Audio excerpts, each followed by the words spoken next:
Several thousand delegates from all across China and from every sector of society have gathered in Beijing for China's annual political assemblies called two sessions. China is facing formidable challenges: slowing growth, social imbalances, massive pollution, industrial overcapacity, excessive debt, market volatility, state-owned enterprise reform. The list goes on. How to cope with all these challenges? Some question China's prospects, even the China model itself. Are these concerns legitimate? A draft of the 13th five-year national plan defining priorities for China's economic and social development from 2016 to 2020 is being submitted for review and approval. There is a draft law on non-governmental organizations and 6 regular reports, including on the work of the government. We focus on the work report, which describes issues and achievements in the past year and presents plans and forecasts for the current year. There are many questions. It is China's time of transition, and the whole world is watching. That's why we take you closer to China. For China, there is no time to stop. The country is growing a little slower than normal, but in a more vigorous society. In my region, what the people care about the most is poverty alleviation.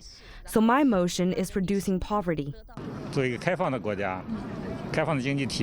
My motion this year is about further opening up the country's economy.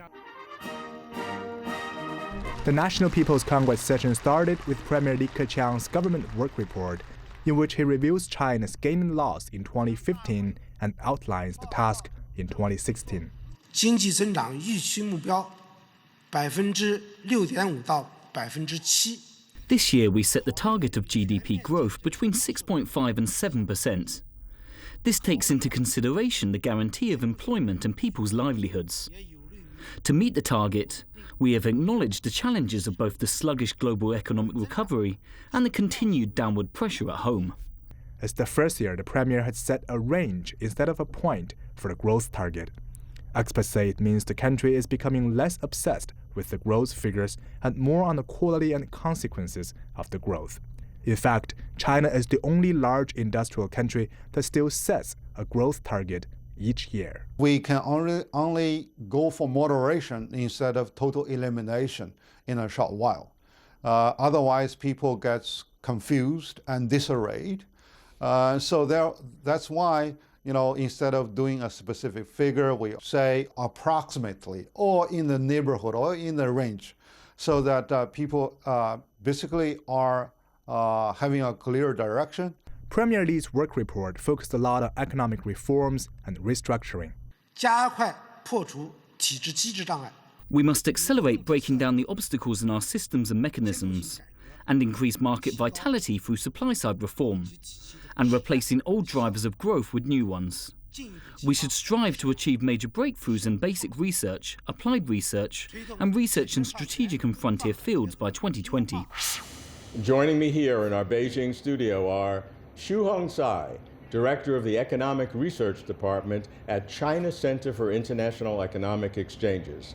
From Shanghai, Zhang Weiwei, Director of the Center for China Development Model Research at Fudan University, and also here in our Beijing studio, Lawrence Brahm, political economist and author of Fusion Economics. Gentlemen, welcome. Thank you, Robert. Assume I am a skeptical foreigner and I am exposed to the concerns about the Chinese economy. What's happening in the Chinese economy? So what is in the work report that Premier Li Keqiang gave that can give me confidence that all the bad things I've heard about the Chinese economy are not true? Professor Xu. 我觉得中国正在发生翻天覆地的变化。 I think China is going through tremendous changes. particularly for the next 5 years. In the 13th five-year plan, China has strategic goals. GDP and per capita income will be doubled from their 2010 level in order to build a moderately prosperous society. By the end of last year, China's GDP reached 67 trillion yuan. Although the challenges are daunting, we are positioned to address them. It's a very impressive report. And in the Western media, there is a very strong sense of pessimism about China's economy. But this report shows a really high degree of optimism. And there's good reason for that. Given the size of the China's economy today, even this moderate, by Chinese standards, growth rate of 6.5% to 7%, which means every year China produces roughly $0.8 trillion, the size of the economy. So 3 years of extra GDP, China produced one United Kingdom. And although China faced with many challenges, as you have mentioned in the opening remarks, under China model, all these challenges are also opportunities. And in fact, in this report, Premier Li explains why this can be turned into opportunities. Lawrence, you've been here in China for many decades now and observed many of China's transitions before. What are your observations now in terms of this work report from the background of the experience that you've had looking at many of these work reports over the years? Well, basically, this work report sets out a blueprint for China to overcome the bottlenecks that are in the economy right now. And I think it's a work report that is very doable within the next 5 years. These can be attained. We have to understand it in the context of Western anticipation of hypergrowth in China. This was very much stimulated by the 4 trillion yuan stimulus package that Premier Wen Jiabao, the former premier, introduced in 2008. And it invested so much into fixed asset investments that then created an enormous amount of dislocations in the society, the internal debt problem that is being faced among the different regions, and also, of course, enormous damage to the environment, which in turn affects food security, water security, and what is primary importance in this report is health security. And so what we see here is a large portion of this report devoted to the transformation of energy from fossil fuels to renewables and building effectively new grids throughout the country. That is really critical because that is what's going to then affect people's health. It's going to affect the environment. It's also going to get into agriculture, food security. All of these were key points. It also addresses the issue of consumption and an economy that can be driven by not just fixed asset investment, but by demand. Because part of the oversupply problem has been the fact that officials have had their own promotions pegged to growth. If there's high GDP, they get promoted, so there's overproduction. Professor Xu, what are some of the key economic indicators in the report, both numerically and qualitatively, that are the core of what the proposal is? The core of the proposal is the economic target set for the next 5 years. The economic growth rate is set to grow by 6.5 to 7%. The range was decided based on our macro control experience in the past years and took the quadruple target by 2020 in consideration. Growth rates no lower than 6.5% is required to meet the target. Meanwhile, we need to take the volatile market into consideration. Premier Li said he attaches great importance to job market. In particular, people's income should rise in tandem with China's growing economy. Environmental protection and the building of an ecological civilization are also priorities. We should not make a fuss about the short-term volatilities. The government report of 2016 proposed the good point that steady growth remains a priority. The goal of steady growth is to create more jobs and improve people's well-being and quality of life, which are people-oriented. What gives me some concern is that China has set a goal, moderately prosperous society by 2020, the end of this 13th five-year plan, which defines it as double the GDP per capita of 2010. Fine, but you're now setting a growth rate that's needed to achieve that. So it seems almost backwards. Shouldn't you set a growth rate that is optimal for the economy, irrespective of what the end is? In fact, on one hand, we need to make our work plans based on our strategic goals. On the other hand, China is positioned to reach the target. After 3 decades of reform and opening up, China is equipped with a strong industrial base. As a world leader in manufacturing and cargo trade, and the world's second largest economy, China is capable of meeting a growth target of 6.5 to 7% within the next 5 years. The number is not subjective. We still need to see that although China's economy faces great downward pressure, reform will release dividends, especially when innovation serves as a major driver.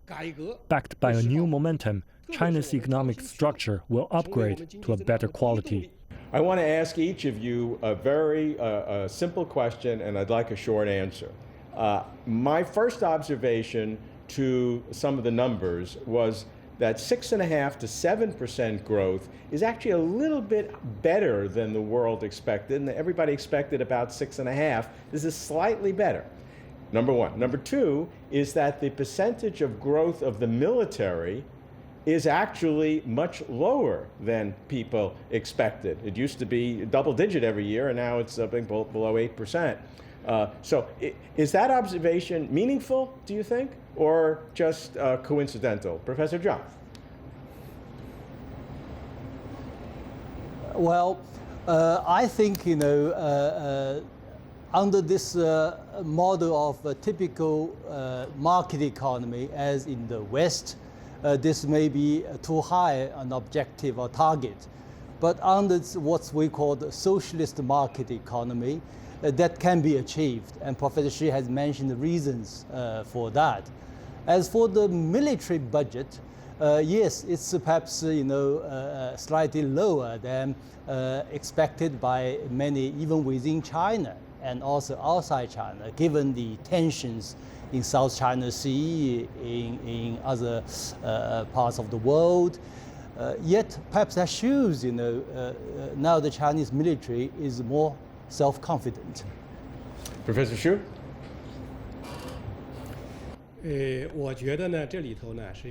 I think we need to take China's reality into consideration.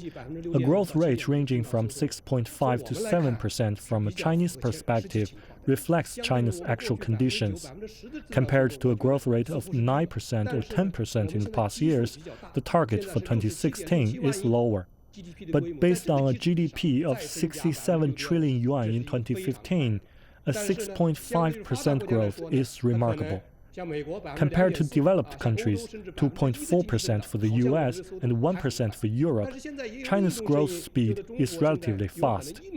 While some worry China may get a hard landing and that a 6.5% target is not ambitious enough, the opinions are divided. Secondly, we also need to consider China's previous military budgets.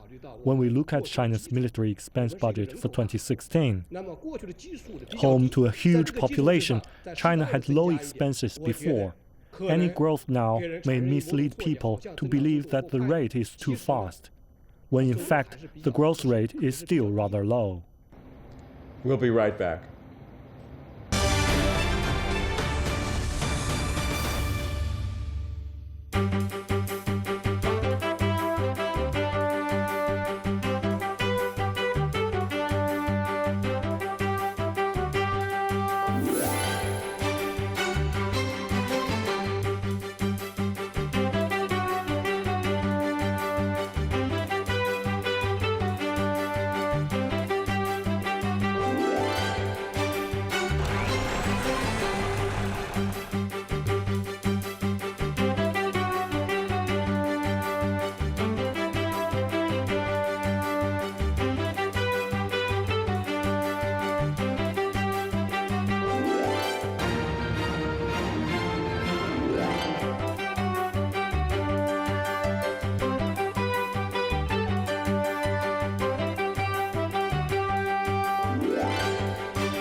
I'd like to focus on some of the novel ideas that are driving the new way of thinking expressed in the work report.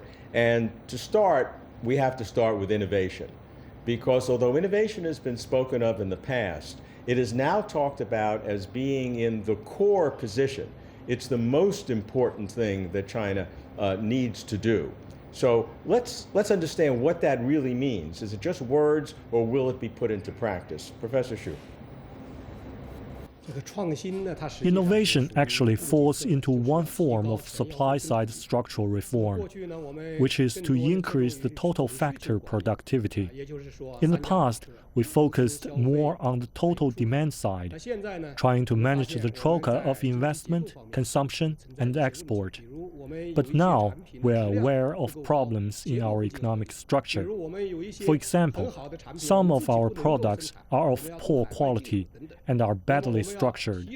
Sleek, high-end products must be imported from abroad as we are unable to manufacture on our own.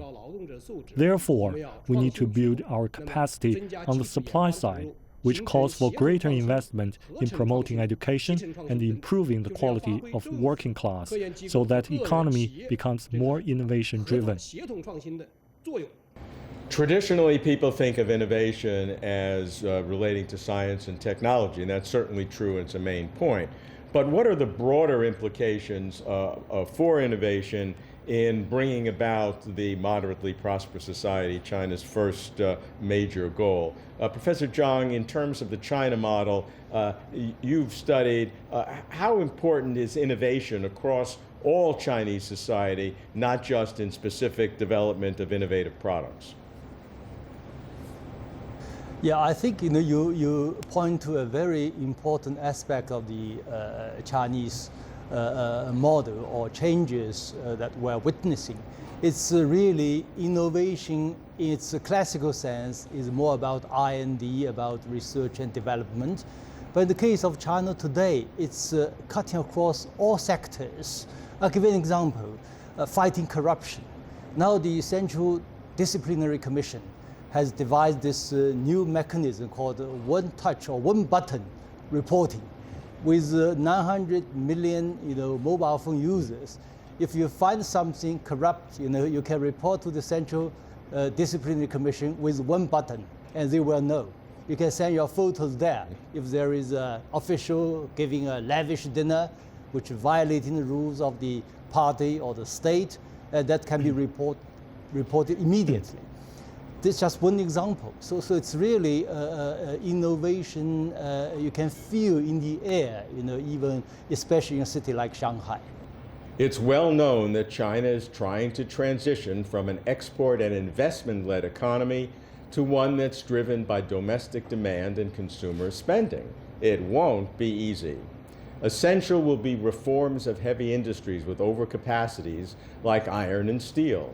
For many private companies in the sector, it will be a time of testing. Let's take a look.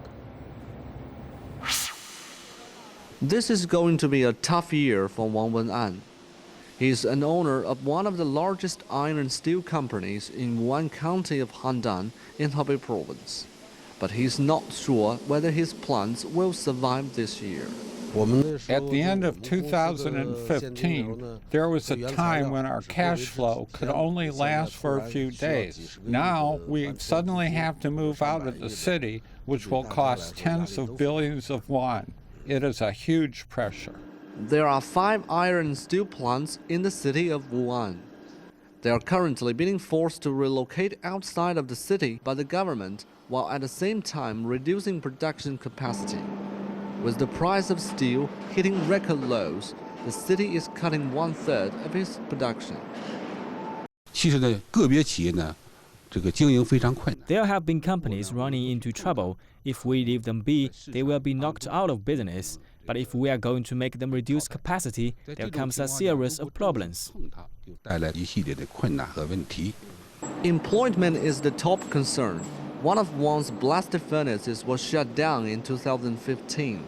He had been paying 800 people that had been laid off for nearly a year. In desperation, Wang is now seeking help from the Metallurgical Corporation of China to move his plants abroad. 中国的冶金工业应该说在目前通过这几十年的发展，在国际上无论是规模和影响力。 China's metallurgical industry, after decades of development, has made a remarkable improvement in its level of craft skills, equipment manufacturing, scale, and influence. And we are happy to work with domestic companies to expand our international market. 那么借助这个平台来和兄弟企业一起共同拓展市场。 Wang Wen'an is preparing to use the income from selling the land and government subsidies to pay the laid-off workers. In the meantime, he's bidding for a production plant in Pakistan. The Industrial and Commercial Bank of China and the Silk Road Fund is going to provide me with half of the funds needed. I am mortgaging the domestic plant as well. Wang is throwing everything into this deal because he knows staying here will mean bankruptcy. And while he knows the risks of going out, it may just give him a chance. Let's talk about another major aspect of driving the 13th five-year plan and the work report, which is a term that we're now hearing, supply-side structural reform. Now, this embeds several things, cutting taxes for businesses, but one of the big things is reducing overcapacity. So, Professor Xu, how serious is overcapacity in China? And how can you go about reducing overcapacity and deal with the millions of potential laid-off workers? Reducing overcapacity is one of the 5 major economic work tasks, and is really a daunting one. In China's iron and steel industry, only 800 million out of 1,100 million tons are actually needed, leaving the rest 300 million in excess. To effectively address such issues, we need to come up with a multi-level solution. Therefore, reductions are needed to fulfill the 5 major tasks, and so are additions. As we cut back supply on certain fronts, we should also keep re-employment of the laid-off workers in mind. We need to offer them new job opportunities by improving the weak links. Furthermore, in emerging high-end manufacturing sectors, high-tech sectors, modern service sectors, as well as other promising consumption areas, more investment is needed. At present, investment is categorized as demand in the market. In the long run, it should be categorized as supply. If we adopt a comprehensive set of approaches to eliminate, transfer, and transform certain industries with overcapacity, we will be able to address current problems and fulfill our goals in the future. Otherwise, if we depend only on reduction, new risks like an economic downturn or social instability might lurk ahead. In short, with comprehensive treatment and good coordination, all problems will be properly resolved. Lawrence, when you have the overcapacity, we're now trying to reduce it, but what can we do to be sure that the overcapacity doesn't repeat itself? Because what caused the overcapacity to start with, and how can we be sure that whatever motivated it in the past, whether it's in heavy industry or in housing, etc., won't be repeated in the future? Well, the overcapacity was very much attached to policies of the previous government administration. A 4 trillion yen stimulus package in 2008. And then that's part of it, but there was overcapacity even before that. Yeah, and then requirements of high growth, because growth was actually the litmus. You, as an official, were promoted on the basis of growth. So the only way to create those growth numbers and to meet the targets of double-digit growth in some cases over that decade was to produce and to continue producing. And so you had overcapacity. You had overcapacity in real estate, you had overcapacity in core industries like cement, steel, and of course all aspects of manufacturing. So now I think the whole question of growth, first of all, the growth number has been reset. It's now about stable growth. It's also within the government right now, they are rethinking what is the matrix of growth, what are the points that you look at. And in terms of officials are no longer being promoted on growth. They're being promoted on the basis of what they do in their communities on healthcare, education, community, heritage, and most important of all, environment. Even to have environmental assessments and accounting, an official goes into a region, if he leaves with environmental damage on his record, he does not get promoted. And that's a big difference from the past. Professor Zhang, some would say that the China model was responsible for causing the overcapacity in the first place. And I would say that the China model, as you've defined its flexibility, can deal with the current conditions today. So two-part question. Did the China model cause the overcapacity, and how will you deal with it now? Indeed, it depends on how you define the China model. If China model, as what I've defined, is a kind of a summary of the key features of the Chinese approach to modernization, then the basic feature of this model remain crucial and valid for even today's reform. For instance, we talk of people's livelihood first. Then in the past, we focused more on material living standards of people. Now we have a greater, more comprehensive focus on environmental protection, on people's cultural life. Same with the idea of meritocracy, which is a key feature of Chinese model. But in the past, under this China model, we have this criteria which gave too much emphasis to GDP-oriented growth. Now we focus more not only on GDP, but also on green development. So these essential features remain there, but those elements of the contents may change depending on time. So this is why the model works and works very well. Gentlemen, thank you very much. We will continue to watch this. This issue is not finalized. It is just the beginning. China's challenge is to deal with competing objectives, such as economic development versus environmental protection, reducing overcapacity versus maintaining employment, and reform versus control of state-owned enterprises. Big ideas and coordination are key. For example, supply-side structural reform to stimulate business by cutting taxes and to cut overcapacity while protecting laid-off workers. Innovation is awarded the core position because innovation drives better development, creating new products, companies, businesses, industries, and new jobs. But innovation doesn't work the way low-cost manufacturing works. Innovation can't be instituted by formula or legislated by fiat. An innovative product may be planned and executed well, but may still fail in the marketplace. So failure must be accepted. Key drivers of an innovative-based economy are critical thinking, creativity, and competition to challenge conventional wisdom and disrupt accepted norms. As for the China model, China remains unique. Huge population, large imbalances, rapid development, historical traditions. China's transition is like none other. Much is at stake for China and for the world. We shall keep watch, keeping you closer to China.